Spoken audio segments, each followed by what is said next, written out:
দীর্ঘক্ষণ ধরে এখানে দাঁড়িয়ে আছেন, এই জন্য আপনার উপজেলা বিএনপির পক্ষ থেকে প্রথমে ক্ষমা চেয়ে দিচ্ছি যে আসলে আজকে যার জন্য আমরা এখানে কথা বলছি উনি আমাদের পঞ্চগড় আধুনিক পঞ্চগড়ের লোকতা, আমাদের পঞ্চগড়ের বড় বৃক্ষ, আমাদের পঞ্চগড়ের কৃতি সন্তান ব্যারিস্টার সরকার স্যার, যার জন্য আজকে আমাদের এই এতক্ষণ ধরে আপনারা কষ্ট করে আছেন। আপনারা আসলে আমরা কার গুরুত্ব বলে আমরা শেষ করতে পারবো না। উনি আমাদের এই পঞ্চগড়ের জন্য অনেক কিছু করেছেন, শিক্ষা প্রতিষ্ঠান থেকে রাস্তাঘাট থেকে শুরু করে সবকিছু করেছেন। অনেক বেকার ছেলে সব কর্মসংস্থানের ব্যবস্থা করেছেন। আজকে কষ্ট হয় যে আমরা তার জন্য একটু সময় নিয়ে একটু তার স্মৃতিচারণ করতে চাই, কিন্তু মানুষ অধৈর্য হয়ে গেছে। অথচ পৃথিবী কত মানুষের উপকার করেছে, ঘন্টাও মানুষের জন্য ভেঙে গেছে। অথচ আমরা তার জন্য আধা ঘন্টা এক ঘন্টা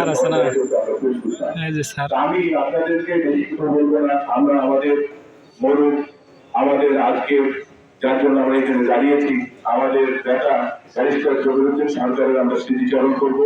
আমরা অনেককে বক্তব্য দিতে পারিনি, ইউনিয়নগুলোকে বক্তব্য দিতে পারিনি, এই জন্য আমরা ক্ষমা চেয়ে নিচ্ছি। স্মৃতিচারণের দিন আমরা সবাইকে সর্বস্তরের মানুষকে আমরা দায়িত্ব করতে গিয়ে আমরা সকলকে মুক্ত করে দিব কথা বলার জন্য।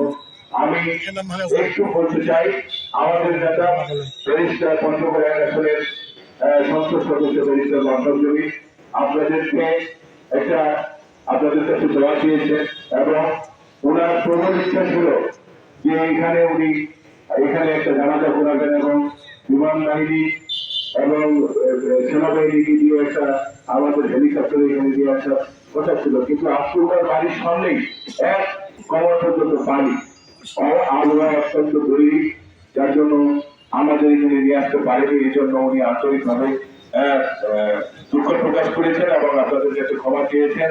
আমি আপনাদের কাছে বিনীতভাবে বিনয়ের সহিত অনুরোধ করবো, দীর্ঘ রাজনৈতিক জীবনে অনেক মানুষের সাথে চলাফেরা করেছেন, দীর্ঘ সময়ে উনি মানুষের সাথে কথাবার্তা বলেছেন। এই ক্ষেত্রে সব মানুষের সব মনের আশা হয়তো উনি পূরণ করতে পারেনি, সকলের কথা রাখতে পারেনি। এই মনের আঘাতে যদি উনি কাউকে কষ্ট দিয়ে থাকে, উনি যদি কাউকে দ্বিধা দিয়ে থাকে, আমি আপনার উপজেলা বিএনপির সাধারণ সম্পাদক হিসেবে এবং তার পরিবারের পক্ষ থেকে আমি আপনাদের কাছে ক্ষমাসূত্র দৃষ্টিতে দেখার জন্য বলছি এবং ক্ষমা করে দিবেন এবং তাই পরে আল্লাহর কাছে প্রার্থনা করবেন আল্লাহ যেন আমাদের এই নেতা ব্যারিস্টার জহিরুদ্দিন সরকারকে জান্নাতুল ফেরদৌস নসিব করে এবং তার পরিবারের যারা আছেন, তার সন্তান, তার নাতি নাতনিরা, তাদের জন্য আল্লাহ ধৈর্য ধারণ করার তৌফিক দান করে সবার চেষ্টা করে আপনাদের সকলে সুস্বাস্থ্য ছেলেমেয়েদের চাকরি দিয়েছেন, অসংখ্য উন্নয়নমূলক কাজ করেছেন। তার সেই কাজগুলো বর্ণনা দিয়ে আমরা শেষ করতে পারবো না। আমাদের এখন করণীয় শুধু তার জন্য কাজ করে দোয়া করা। আমরা সবাই তার জন্য দোয়া করবো, এর জন্য জান্নাতের সর্বোচ্চ কল্যাণ আল্লাহ যেন দান করেন। সবাইকে ধন্যবাদ।